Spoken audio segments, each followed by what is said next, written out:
발사대 추가 발입 보고 누락에 대해 엿새 만에 조사 결과를 발표했습니다. 위승호 국방부 정책실장이 보고서 초안에 있던 발사대 추가 발입 문구 삭제를 지시했다고 밝혔습니다. 일자리 창출을 위한 11조 2천억 원 규모의 추가 경정 예산안이 편성됐습니다. 정부는 우선 소방관과 경찰관, 교사 등 공무원 12,000명을 추가로 뽑기로 했습니다. 다음 달부터 공무원 12,000명을 채용한다는 소식에 노량진 학원가가 들썩이고 있습니다. 수강 문의가 폭증하고 있고 공시생들의 기대감이 커지고 있습니다. 북한이 유엔의 대북 제재와 우리 정부 태도를 이유로 대북 인도 지원단체의 방북을 거부했습니다. 새 정부 출범 후 민간단체들이 추진해온 남북교류 재개가 시작부터 난관에 부딪히게 됐습니다. 교수 출신으로 청와대 국가안보실에 입성한 김기정 2차장이 부적절한 품행 논란 속에 스스로 사퇴했습니다. 안현호 일자리 수석이 내정 철회된 데 이어 김 차장의 사의 표명이 이어지면서 새 정부 인선에 빨간불이 켜졌습니다. 강경화 외교부 장관 후보자와 관련된 논란을 사실은 코너에서 따져봅니다. 취재 결과 장렬은 후보자가 장관이 되면 국적을 바꾸겠다고 말한 것으로 드러났습니다. 위장 전입한 곳도 학교가 관리하는 아파트여서 특혜 의혹이 커지고 있습니다. 군과 계약을 하고 부대 안에서 건물을 짓고 제과점 영업을 하던 업주가 건물만 놔두고 쫓겨날 위기에 처했습니다. 건물을 기부하면 영업권을 보장하겠다던 군은 갑자기 말을 바꿨습니다. 박근혜 전 대통령 재판에 노승일 전 K스포츠재단 부장이 증인으로 나왔습니다. 노 씨는 최순실 씨가 삼성은 치밀하기 때문에 삼성 돈을 먹으면 문제가 없다고 한 말을 박원호 전 대한승마협회 전무에게 들었다고 주장했습니다. 새 정부 첫 고위 당정청 회의가 열려 정부 조직 개편안을 확정했습니다. 한미 FTA 재협상에 대비해 통상교섭본부를 부활하고 국가보훈처는 장관급으로 격상했습니다.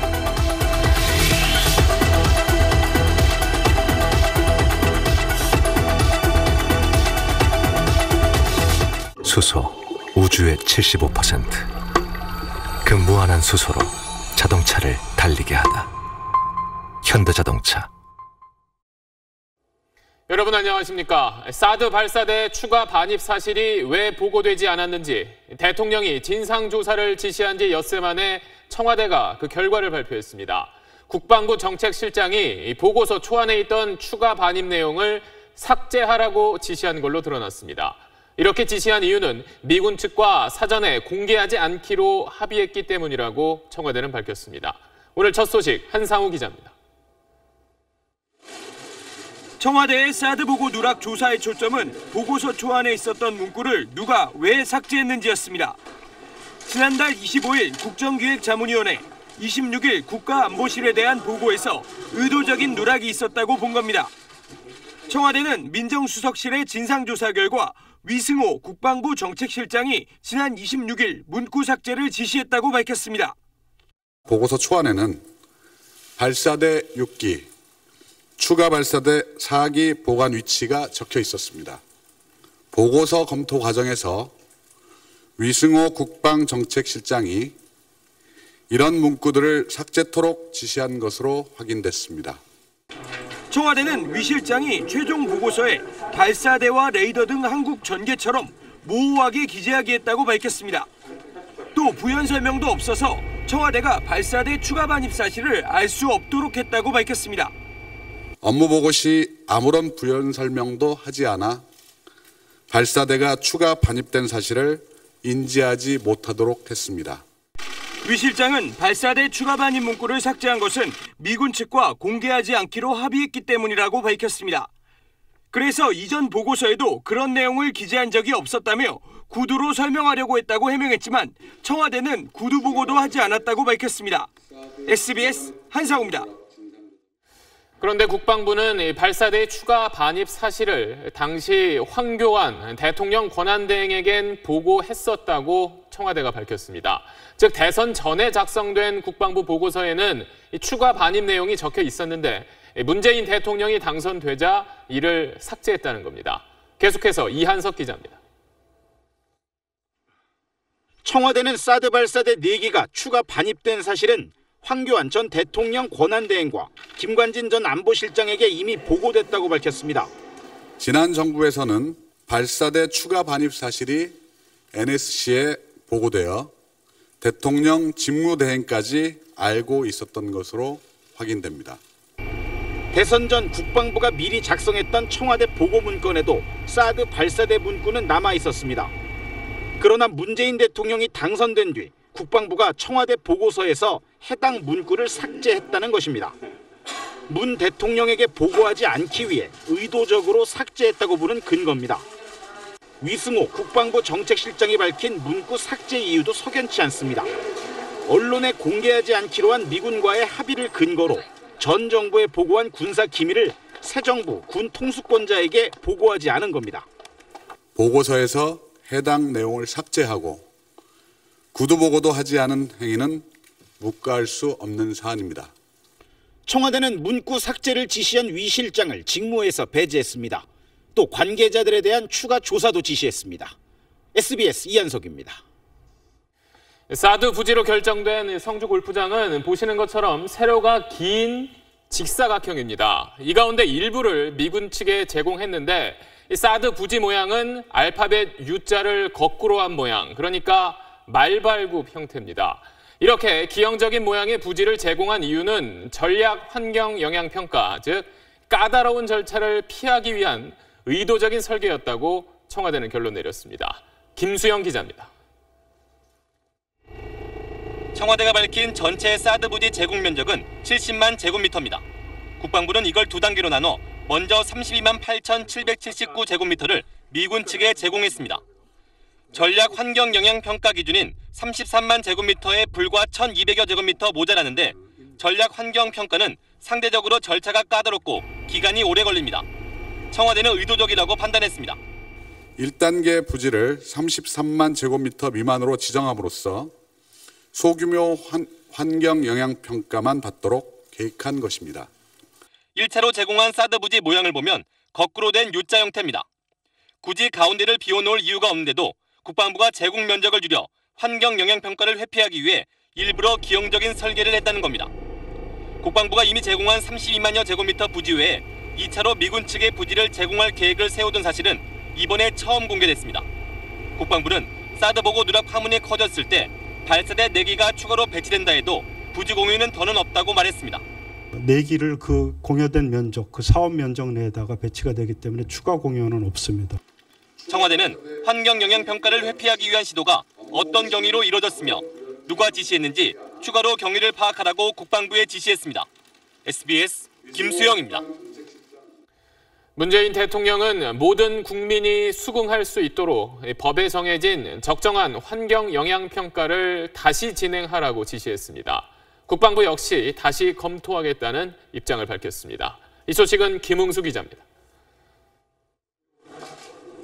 문재인 대통령은 국방부의 환경 영향 평가를 다시 진행하라고 지시했습니다. 절차적 정당성을 획득할 수 있도록 하기 위해 국방부에 법령에 따른 적정한 환경 영향 평가 절차를 진행하라고 말했습니다. 국방부가 진행 중인 소규모 환경 영향 평가는 중단되고 모든 절차가 원점으로 되돌아가게 됐습니다. 청와대가 강조한 전략 환경 영향 평가부터 다시 진행될 가능성이 커진 겁니다. 절차적 정당성을 더욱더 높이라는 그러한 지침이기 때문에 국방부가 그러한 방안을 검토할 것입니다. 전략 환경 영향 평가는 사업 기본 계획을 바탕으로 한 사전 타당성 검토를 하는 환경 영향 평가 절차의 가장 기본 단계입니다. 즉 성주 골프장이 사드 배치 부지로 적합한지부터 원점에서 재검토하게 된다는 뜻입니다. 국방부가 건너뛰려 한 주민공청회도 거쳐야 합니다. 여기서 사드 부지로 적합하다는 결론이 나와야 시설 설계를 반영한 본격적인 환경 영향 평가가 진행될 수 있습니다. 전략 환경 영향 평가는 환경 영향 평가랑은 좀 다른 거고 환경 영향 평가는 평균 1년 이상 걸립니다. 또 현재 야전 배치 개념으로 가동 중인 사드 레이더와 발사대 2기도 절차적 정당성 논란에서 벗어날 수 없는 만큼 한미 간 추가 협의가 필요할 것으로 보입니다. 이와 관련해 정의용 국가안보실장은 오늘 방한한 시링 미 국방부 미사일 방어국장과 만나 사드에 대한 절차적 정당성과 투명성을 확보하기 위해 국내 검토를 진행하고 있다고 설명했습니다. 이에 대해 시링 국장은 한국 정부 입장을 충분히 이해하고 신뢰한다는 뜻을 밝혔다고 청와대는 전했습니다. SBS 김웅수입니다. 청와대는 다만 보고 누락 과정에 김관진 전 국가안보실장과 한민구 국방장관의 지시가 있었는지는 확인되지 않았다고 밝혔습니다. 현재로선 두 사람의 책임을 묻기가 어렵다는 겁니다. 보도에 정영태 기자입니다. 문재인 대통령의 진상조사 지시 하루 만인 지난달 31일 청와대는 김관진 전 국가안보실장과 한민구 국방장관을 조사했습니다. 지난 정부 안보 라인의 핵심인 두 사람이 관련됐는지 신속하게 따져본 겁니다. 조사 결과 김 전 실장과 한 장관이 구체적으로 보고 누락을 지시했는지는 확인되지 않았다고 청와대는 밝혔습니다.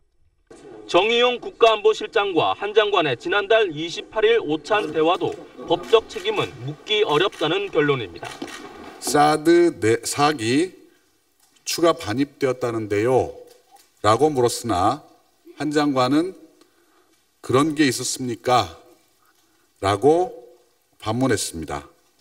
당시 정 실장이 더는 확인이 어렵겠다고 생각해 추가 질문을 안 했고 이후 한 장관도 당시 사실을 부인한 게 아니라고 해명했습니다. 조사 과정에서 충분히 소명을 했습니다. 국군의 통수권자이신 대통령님의 통수 지침을 확실하게 구현할 뿐입니다.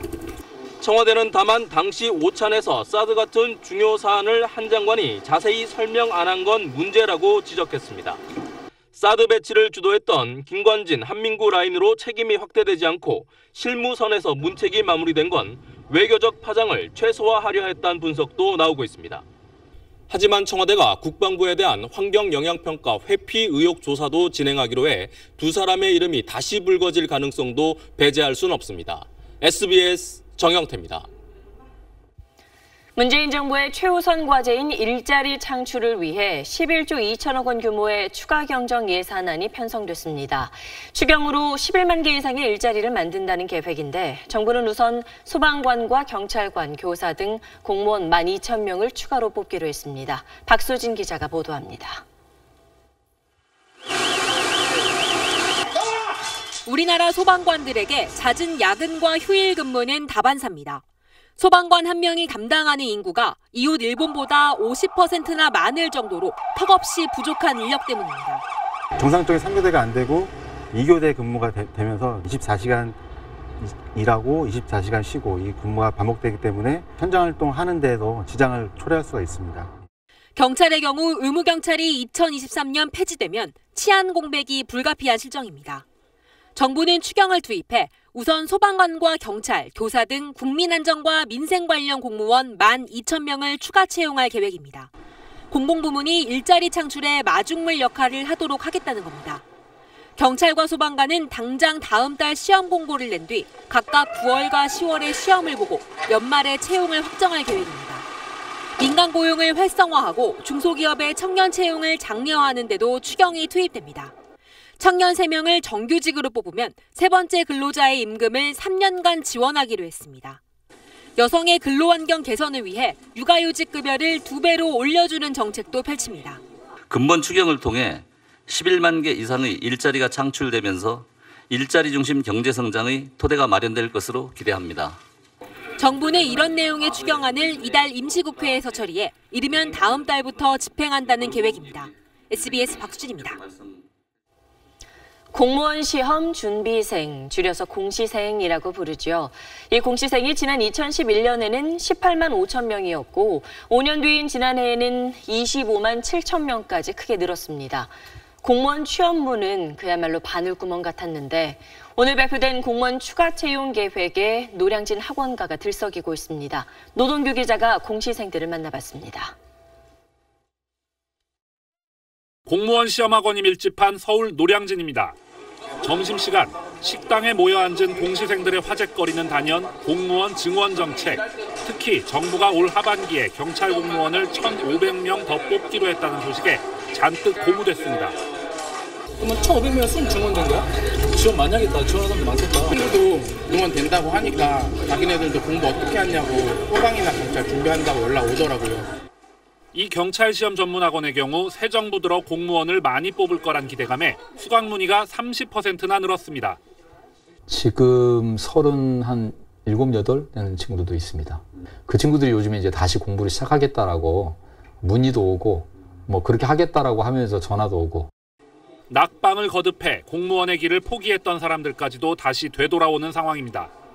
3번 봤어요. 3번 떨어져가지고 지금 공부하고 있어요. 기회니까. 저도 이제 막 흔들리다가도 좀 힘내면서 하는 것 같아요.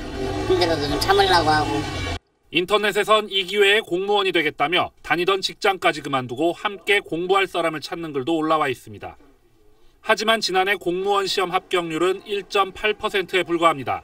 안정적인 형태의 공공 일자리에 대한 선호가 큰 상황에서 공무원 준비를 하는 인력들이 늘어남으로써 경제 전체의 활력을 오히려 떨어뜨릴 수 있는 문제도 있다.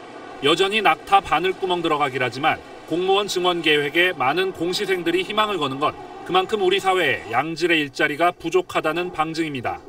SBS 노동규입니다. 이번 일자리 추경안을 집행하려면 반드시 국회 동의를 받아야 하지만 야3당은 한 목소리로 추경안에 반대하고 있습니다. 청년들을 노량진 학원가로 몰려가게 할 뿐 정작 일자리 창출 효과는 없을 거란 게 야당 주장입니다. 문준모 기자가 보도합니다. 자유한국당과 국민의당, 바른정당 등 야3당은 먼저 정부의 일자리 추경안이 위법하다고 주장했습니다. 국가재정법 89조 1항에 명시된 국가재정의 원칙을 허물면서까지 추경 편성을 강행하고 있다는 점을 지적합니다. 국가재정법상 추경 편성 요건은 전쟁이나 대규모 재해, 경기 침체, 대량 실업 등이지만 일자리 창출은 그 어디에도 해당하지 않는다는 겁니다. 애초 정부가 목표로 한 저소득층 일자리 증대와도 무관하다고 지적했습니다. 저소득층 청년들은 공무원 시험을 준비할 여력이 없는 경우가 대부분이어서 이른바 공시족만 양산할 거라는 게 야당 측 주장입니다. 저소득층 소득 증대와는 무관하게 공시천에 몰려가는 청년들만 늘 뿐입니다. 막대한 재정 부담 우려도 제기했습니다. 이번 추경안에는 일단 공무원 채용 비용만 반영됐지만 내년부터는 임금 상승분, 연금 지급 등 인건비 부담이 급증할 거라고 야당은 주장했습니다. 공무원은 한번 뽑아놓으면 임금이 자동적으로 상승하고 평생 연금도 책임져야 하기 때문에 모두 국민의 부담으로 돌아오게 되어 있습니다. 또 일자리 창출 주체는 정부가 아니라 민간 기업이 돼야 한다며 추경에 대한 반대 목소리를 높이고 있어서 오는 27일로 예정된 6월 임시국회 마지막 본회의까지 치열한 공방이 계속될 걸로 보입니다. SBS 문주모입니다. 이렇게 야당이 추경안 반대에 나서면서 국회 통과 여부가 관심입니다. 경제부 송욱 기자와 얘기 나눠봅니다. 공무원 수를 늘리면 당장 일자리는 만들어지겠지만 앞으로 연금 같은 인건비 부담이 상당할 텐데 정부는 어떻게 설명하고 있습니까? 네, 정부가 추산한 것을 보면요. 그 중앙공무원 4,500명에 연간 1,200억 원 정도, 그리고 지방공무원 7,500명에 한 2,300억 원 정도의 인건비가 들어갈 것으로 보고 있습니다. 정부는 비효율적인 세제를 정비해서 비용을 충당하겠다는 계획입니다. 하지만 앞서 언급이 됐지만 인건비는 매년 오르고 또 공무원들은 퇴직하면은 연금도 받지 않습니까? 네. 그리고 또 문재인 대통령이 임기 내에 그 17만 명의 공무원을 뽑겠다 이렇게 이제 공약한 만큼 앞으로도 이런 재원 조달 논란은 좀 계속될 가능성이 커 보이는 상황입니다. 네. 그리고 리포트에서도 잠깐 나왔지만 이번 추경안에 대해서 야당이 반대 이유로 든 것 중에 추경 편성 요건에 맞지 않는다라고 주장하는 부분이 있잖아요. 네. 그에 대해서 당정은 국가재정법상 대량 실업에 해당한다 이렇게 강조를 하고 있습니다. 실제로 청년 실업률을 보면 지난 4월에 11%를 넘어섰고요. 체감 실업률로 따지면 24%에 달하는 상황입니다. 여당과 정부는 또 야당의 협조를 얻기 위해서 육아휴직 급여 인상이라든지 국공립 어린이집 확대 같은 야당이 대성공약으로 내세웠던 것을 추경에 포함시켰습니다. 그리고 문재인 대통령은 이제 국회 시정연설을 통해서 추경 통과를 설득한다는 계획인데요. 결국 정부의 협상력 그리고 여론의 향방이 국회 통과를 결정지을 것으로 보입니다. 네. 이번 추경에 민간 일자리 관련한 내용도 있습니까? 네, 이번 추경의 공공부문은 물론이고요. 또 중소기업 고용 지원책 그리고 창업 지원 펀드 같은 민간 고용을 늘리기 위한 내용 사업들이 포함이 됐습니다. 정부는 민간에서도 그 추경으로 약 3만 9천 명의 일자리가 생길 것으로 예상을 하고 있습니다. 하지만 아직 시범 사업 수준인 것도 있고요. 또 융자나 그 펀드를 통한 지원이 실제 일자리 창출로 순조롭게 이어질지는 좀 지켜봐야 되는 상황입니다. 네, 잘 들었습니다. 새 정부가 남북관계 물꼬를 터보려고 했던 시도가 난관에 부딪혔습니다. 북한이 우리 정부가 허가할 방침이던 민간단체의 방북을 거부한 겁니다. 새 정부를 압박하겠다는 의도로 보입니다. 안정식 기자입니다. 대북 인도 지원 단체인 우리민족 서로돕기 운동이 말라리아 방역 약품을 북한에 보내려던 계획에 대해 북한이 거부 입장을 전해왔습니다.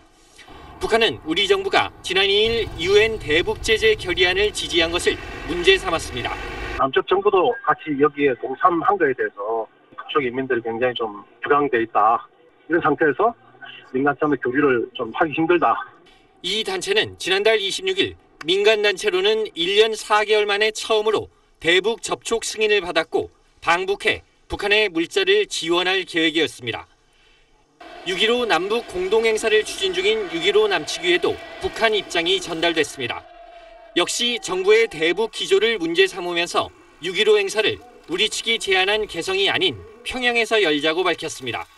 평양에서 6.15 공동행사를 위해서 북이 매우 열심히 노력하고 있다는 내용은 분명히 담겨 있습니다. 우리 행사를 통해서 새 정부의 입장을 좀 어떤 것인지 확실히 알아보겠다는 6.15 남측위는 북측의 의견을 수용해 평양에서 남북 공동행사를 추진하겠다고 밝혔습니다. 하지만 북한이 도발을 계속하는 상황에서 평양 6.15 행사에는 정부가 부담스러운 입장입니다. 대북 제재 기조 속에 제한된 수준의 남북 교류를 뚫어보겠다는 우리 정부에 대해 제재냐 교류냐 확실히 선택하라고 북한이 압박하는 양상입니다. SBS 안정식입니다. 교수 출신으로 청와대 국가안보실에 입성한 김기정 2차장이 부적절한 품행 논란 속에 스스로 사퇴했습니다. 안현우 일자리 수석이 내정 철회된 데 이어 김 차장의 사의 표명까지 이어지면서 새 정부 인선에 빨간불이 켜졌습니다. 보도에 남승무 기자입니다. 김기정 청와대 국가안보실 2차장이 전격 사퇴했습니다. 청와대는 김 차장이 건강 악화와 시중에 도는 구설 등의 도의적 책임을 지고 오늘 사의를 표명했다고 밝혔습니다. 김 차장은 연세대 교수 재직 시절 품행과 관련된 제보가 잇따라 접수돼 민정수석실이 조사를 벌여온 것으로 알려졌습니다. 앞서 일자리 수석에 발탁됐던 안현우 전 지식경제부 차관도 내정이 철회됐습니다. 안 전 차관 역시 인사검증 과정에서 문제가 발견돼 사의를 밝힌 걸로 전해졌습니다. 한미 정상회담 등 외교 통일 분야와 새 정부 제1과제인 일자리 문제를 맡을 핵심 인사들이 인사 검증 과정에서 잇따라 낙마한 겁니다. 문재인 대통령이 지난달 29일 이른바 5대 인사원칙 위배 논란에 양해를 구한 뒤 검증이 한층 강화된 결과로 추정됩니다. 어제와 오늘 발표 예정이었던 장 차관 추가 인선안도 검증 문제로 모두 발표가 연기된 걸로 알려졌습니다. 청와대 핵심 관계자는 국방 인사의 경우 장성급 이상 중에 검증에 안 걸리는 사람이 없다는 말도 나오고 있다며 어려움을 토로했습니다. 검증 문제로 사회부총리와 법무, 국방, 통일 등 주요 부처 장관 인선이 줄줄이 지연되면서 새 정부 출범이 시작부터 난항을 겪고 있습니다. SBS 남승모입니다.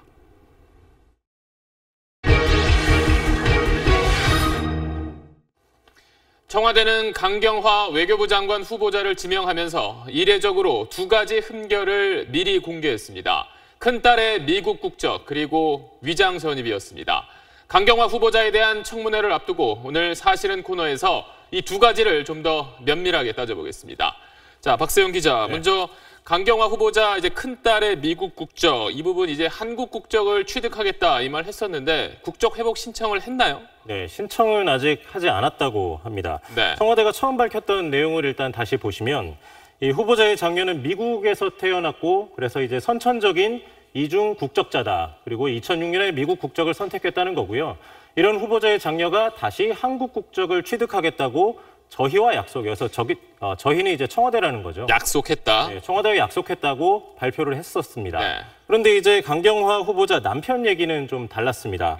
저희가 남편 이모 씨와 통화를 했는데 남편의 얘기는 딸한테 물어보니까 엄마가 장관이 되면 국적을 바꾸겠다고 얘기했다는 겁니다. 장관이 되면 국적을 바꾸겠다. 이걸 반대로 말하면 엄마가 장관이 안 되면 국적을 안 바꾸겠다. 이렇게라도 해석이 될 수 있는데 그럼 청와대는 왜 이제 큰딸 생각하고 다르게 약속을 했다. 이렇게 발표를 한 건가요? 네, 그 후보자 남편 얘기를 들어보면 이 장녀가 한국 국적 취득을 전향적으로 고려하겠다고 말을 하길래 이거 뭐 별거 아닌 것 같아서 청와대에다가 애가 하겠다고 얘기합니다. 이렇게 전달을 했다는 겁니다. 그러니까 장녀 생각은 조건부 취득인 거고요. 근데 청와대가 이제 취득 약속이라고 했으니까 결과적으로는 장녀 생각과는 다른 내용을 발표한 셈이 된 겁니다. 그러니까 자녀의 국적 문제는 이해 충돌 문제, 그러니까 한국과 미국의 이익이 충돌하는 문제를 이 외교부 장관이 다루기 때문에 중요하다고 할 수 있잖아요. 근데 이 문제를 이 장녀의 한국 국적 취득을 통해서 해결하려고 했던 건데 그 말에 과연 진정성이 어느 정도 있느냐, 이 부분을 청문회에서 추궁당하게 됐습니다. 네. 그리고 이제 또 하나의 문제가 이제 위장 전입인데 위장 전입에 대해서는 강 후보자가 끊임없이 해명을 했는데 그 해명이 또 꼬리를 무는 이런 상황이 이어졌는데 지금까지 해명은 사실로 봐도 될까요? 네, 후보자가 지난 2000년에 장녀와 함께 위장 전입을 해서 딸이 서울 이화여고에 입학을 했습니다. 이 강 후보자의 해명은 이 당시 전입 주소지에 누가 살고 또 소유주가 누구인지 몰랐다 이런 내용이거든요. 근데 서류상으로 보면 당시 주소지는 일단 빈집이었고요. 그리고 이화여고의 전 교장이 전세권만 갖고 있었고 소유자는 아니었기 때문에 소유주가 누군지 몰랐다. 저 말은 사실일 수도 있습니다. 근데 이 말이 뭐 설령 사실이라고 해도 좀 특혜로 볼 수 있는 정황은 충분하지 않나요? 그렇습니다. 위장 전입한 곳이 다른 곳도 아니고요. 학교에서 관리해온 아파트이기 때문에 특혜를 의심할 만한 정황이 충분히 있습니다. 또 강 후보자의 가족이 위장 전입하기 전후로 해서 10년 동안 비슷한 전입, 전출이 6번 더 있었습니다. 그러니까 위장 전입용 아파트라고 의심을 할 만한 대목입니다. 강 후보자가 당시에는 장관 보좌관이었거든요. 이 주소지를 소개해준 은사가 누구인지 청문회에서 의혹이 이어질 것 같습니다. 네, 청문회가 이제 모레 열리는데 조금 야당 의원들의 좀 질의가 이어지겠네요. 네, 잘 들었습니다. 네, 서울 관악구에 있는 삼성산에서 어제에 이어 오늘 오후 또 불이 났습니다. 소방당국은 조금 전 큰 불길을 잡았고 현재 잔불을 정리하고 있다고 밝혔습니다. 자세한 소식 전영우 기자가 전하겠습니다. 산등성이에서 불길이 치솟고 있습니다. 서울 관악구 삼성산에서 불이 난 시각은 오늘 오후 5시 41분. 8분 능선 약수사 인근에서 처음 시작됐습니다. 연기는 상당히 많이 났어요. 관악산을 안 보일 정도 다 덮일 정도로. 산림청과 소방헬기 7대가 동원돼 진화 작업을 벌였습니다. 인명피해는 아직 없는 것으로 알려졌습니다. 소방당국은 1시간 30여 분 만인 저녁 7시 10분 큰 불길을 잡고 잔불 정리를 하고 있다고 밝혔습니다. 정확한 피해 규모와 화재 원인은 아직 밝혀지지 않았습니다. 규모는 크지 않은데 정확히 얼마다라고 수치로 말씀드리기는 어렵고요. 해지기 전에 진화하려고 노력하고 있고요. 삼성산에선 어제 오후에도 화재가 발생해 약 150제곱미터의 산림을 태우고 1시간 40분 만에 꺼졌습니다. SBS 전영우입니다.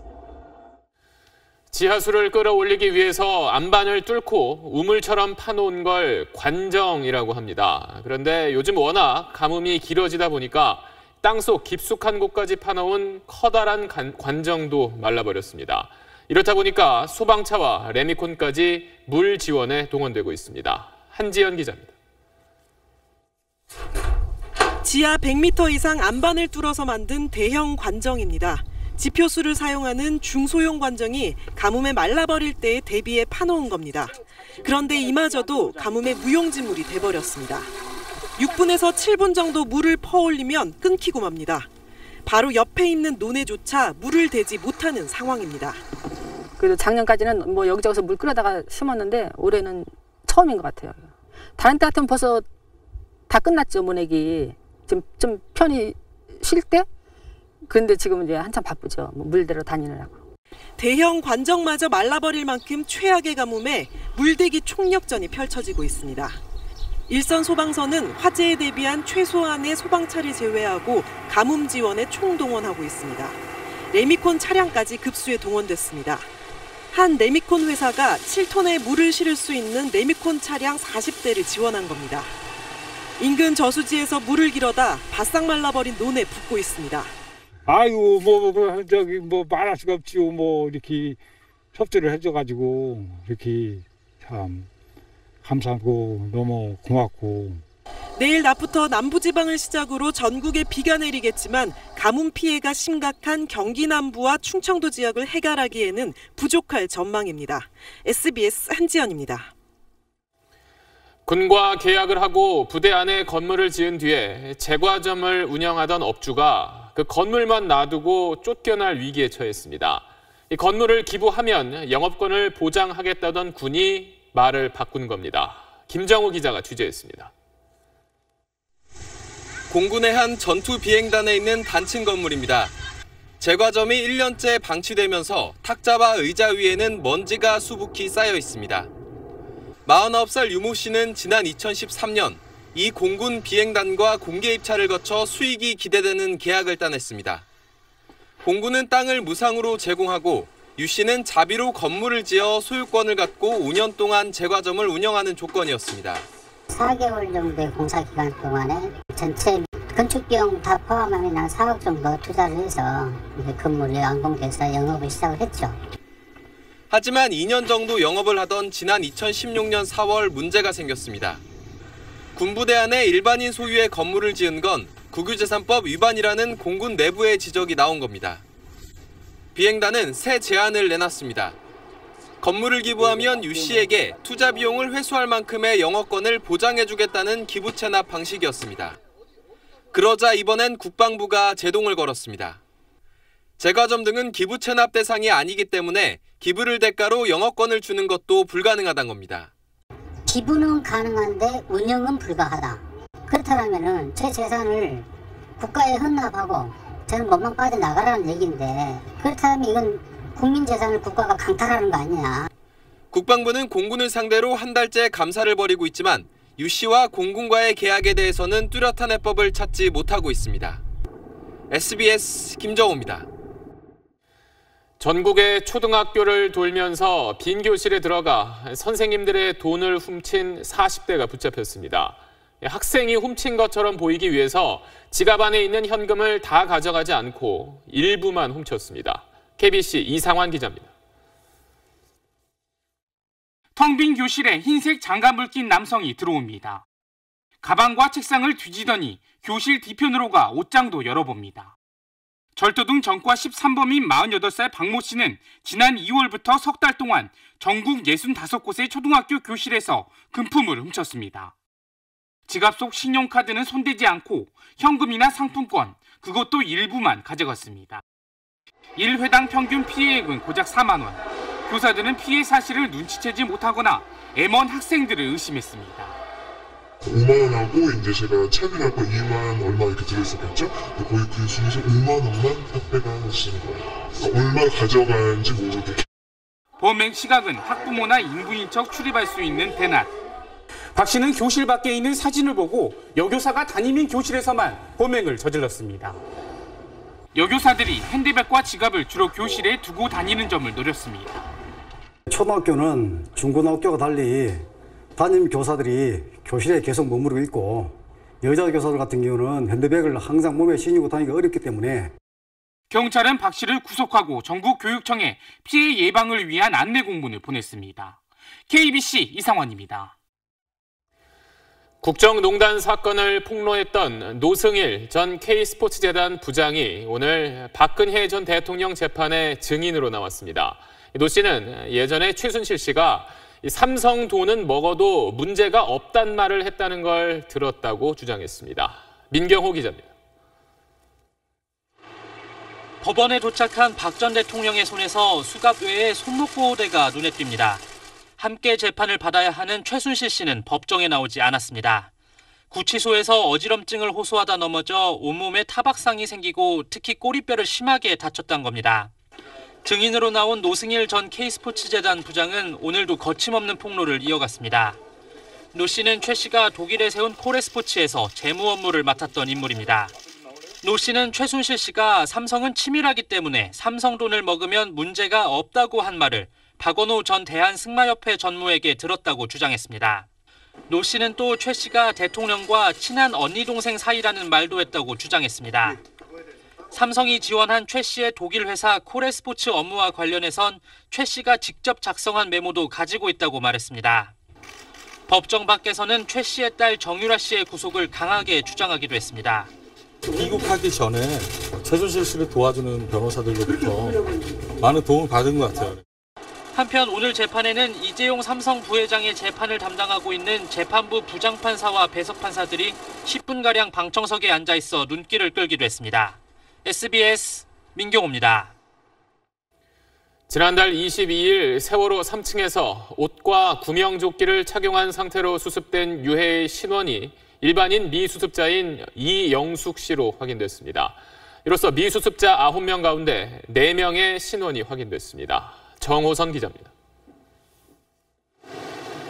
지난달 22일 세월호 수색 작업 중 3층 선미 좌현 객실에서 머리부터 발까지 비교적 온전한 형태의 유해가 수습됐습니다. 세월호 현장수습본부는 옷과 구명조끼를 입은 상태였던 유해를 유전자 감식한 결과 일반인 미수습자 이영숙 씨로 확인됐다고 밝혔습니다. 수습 과정에서 이 씨의 신분증이 함께 발견되기도 했습니다. 3층 선미구역은 일반인 객실이 있던 곳입니다. 이 씨는 남편과 사별 후 생계를 위해 아들과 떨어져 살다가 제주도에서 엄마와 함께 살겠다는 아들의 이삿짐을 싣고 혼자 세월호에 올랐다가 사고를 당했습니다. 미수습자 9명 가운데 지금까지 신원이 확인된 사람은 단원고 조은화 양과 허다윤 양, 고창석 교사, 그리고 이영숙 씨 등 4명입니다. 미수습자 5명의 유해는 여전히 확인되지 않고 있습니다. 세월호 수색 작업은 전체 44개 구역 가운데 30개 구역의 1차 수색이 완료된 상태로 이달 말까지 객실 전 구역에 대한 정밀 수색을 진행할 예정입니다. SBS 정호선입니다. 테러가 계속되는 유럽에서 불안과 공포가 일상이 된 모습입니다. 이탈리아에선 야외 광장에 모여있던 관중들이 폭죽 소리를 테러로 오인해 한꺼번에 달려나가면서 1,500여 명이 다쳤습니다. 한세연 기자입니다. 유럽 축구 챔피언스 리그 결승전 응원 열기로 달아올랐던 광장이 갑자기 아수라장으로 변했습니다. 밀치고, 부딪히고, 넘어지고 사고가 발생한 건 현지 시간으로 밤 10시 반쯤. 레알 마드리드와 유벤투스 경기를 시청하기 위해 3만 인파가 광장에 운집한 가운데 일어났습니다. 광장 한쪽에서 폭발음이 터져 나오자 놀란 관중들이 한꺼번에 대피하며 큰 소동이 벌어진 겁니다. 광장에 남겨진 주인을 잃은 신발은 참사 당시의 긴박함을 보여줍니다. Ci sto ammasso, sono andata di gente che è venuta incontro, sono caduto, sono finito sotto la gente, proprio sono scappato, mi sono ritrovato da solo, che eravamo 9 amici. 모두 1,500여 명이 다쳤고 이 가운데 8명은 중상입니다. 특히 넘어져 머리를 밟힌 7살 어린이인 생명이 위태롭습니다. Quando è stato il primo colpo pensi, cioè, ti passa tutto per la testa e corri e basta. Io sono finito sotto 2 transenne, la gente è stata a camminarmi sopra e ho urlato aiuto aiuto e 2 miei amici mi hanno tirato fuori. 하지만 폭탄은 발견되지 않았고 폭죽 소리를 폭발음으로 착각해 발생한 소동으로 드러났습니다. 불특정 일반인을 노리는 이른바 소프트 타깃 테러가 잇따라 유럽을 강타하며 팝콘 터지는 소리에도 놀란다는 얘기가 나올 만큼 불안과 공포는 이제 유럽인의 일상을 집어삼키고 있습니다. SBS 한세연입니다. 문재인 정부가 첫 고위 당정청 회의를 열고 정부 조직 개편안을 확정했습니다. 한미 FTA 재협상에 대비해 통상교섭본부를 부활하고 국가보훈처는 장관급으로 격상했습니다. 강청환 기자가 보도합니다. 정부 조직 개편안에서 눈에 띄는 부분은 노무현 정부 시절 통상교섭본부의 부활입니다. 외교부로 옮기지 않고 산업통상자원부에 그대로 두되 차관급 전담부서로 신설했습니다. 급변하는 통상환경, 특히 미국의 한미 FTA 재협상 요구에 효율적으로 대처하기 위해서입니다. 국가보훈처도 처장을 장관급으로 격상시켜 국가보훈 대상자에 대한 예우를 강화하기로 했습니다.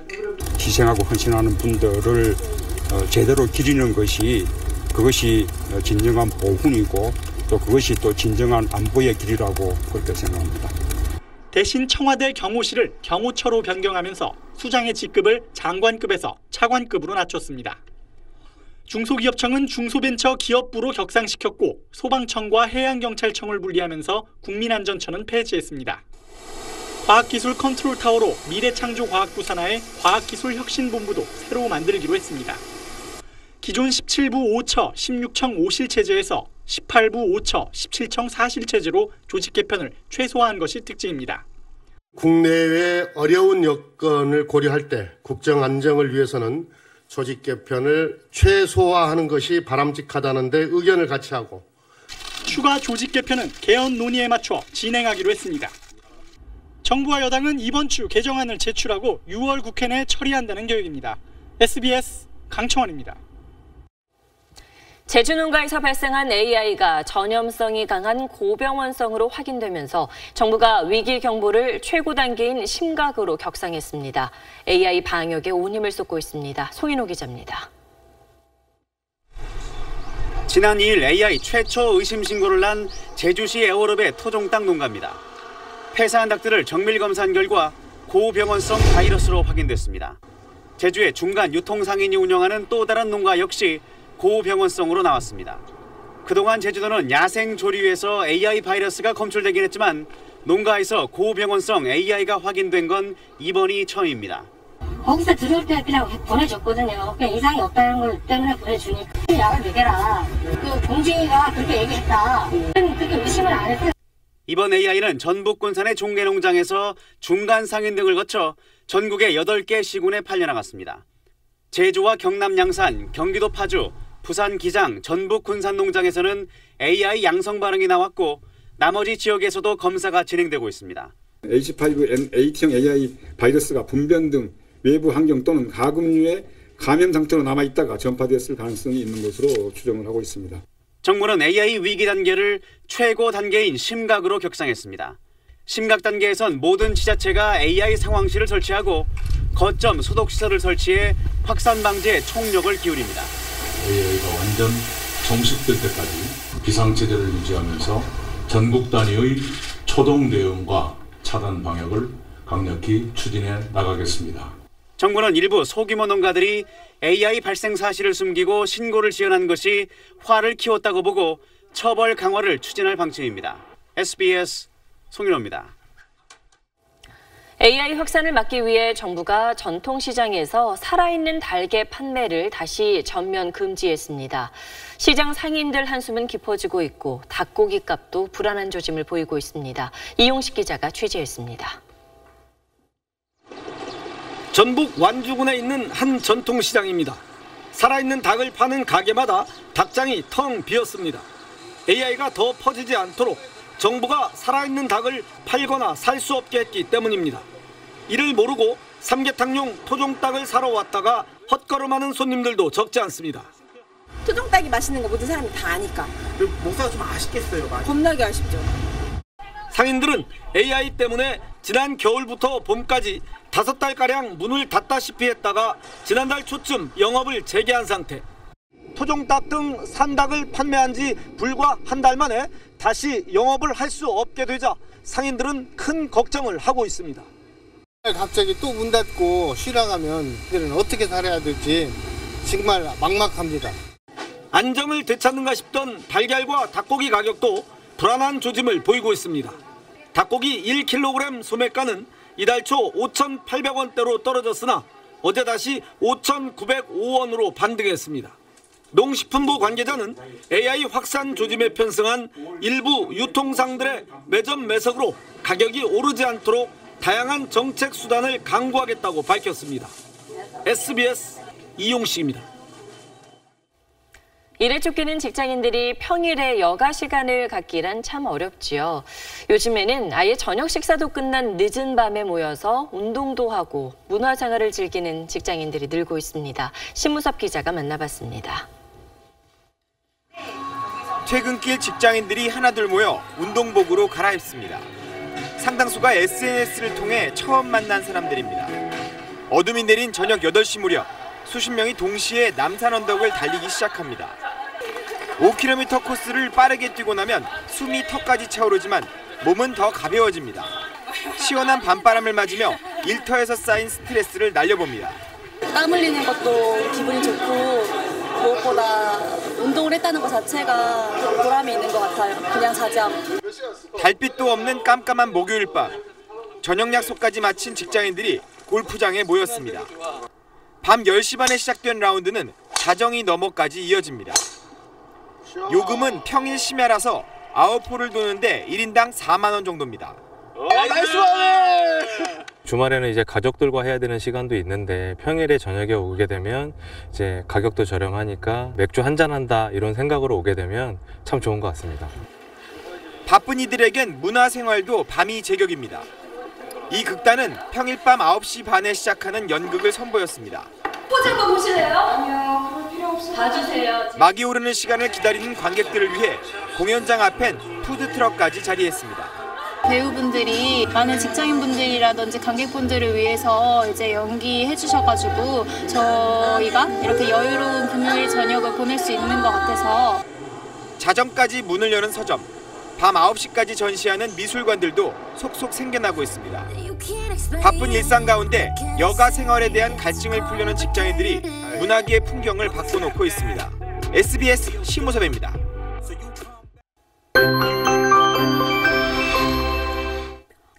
뜨겁고 메마른 날씨에 비 소식이 간절한 요즘입니다. 현충일인 내일은 흐리고 한결 선선해지겠습니다. 비구름이 몰려오기 때문인데요.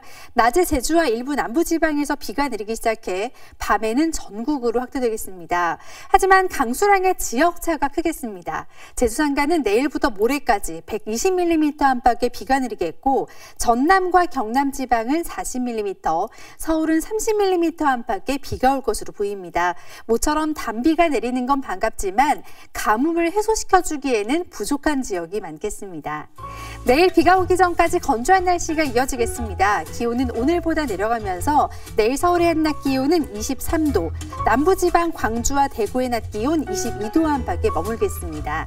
비는 수요일인 모레까지 이어지겠고 이날까지는 날도 선선합니다. 이후로는 초여름 날씨를 보이겠습니다. 날씨였습니다. 오늘은 세계 환경의 날입니다. 지구를 지키는 일은 우리 생활 속에서도 가능합니다. 외출할 때 전원 플러그 빼고 일회용품 자제하고 또 가까운 거리는 가능하면 차를 타지 않는 겁니다. 어렵진 않은데 평소 지나치기 쉬운 작은 실천들 저부터라도 지킬 수 있도록 노력해 보겠습니다. 8시 뉴스 마치겠습니다. 고맙습니다.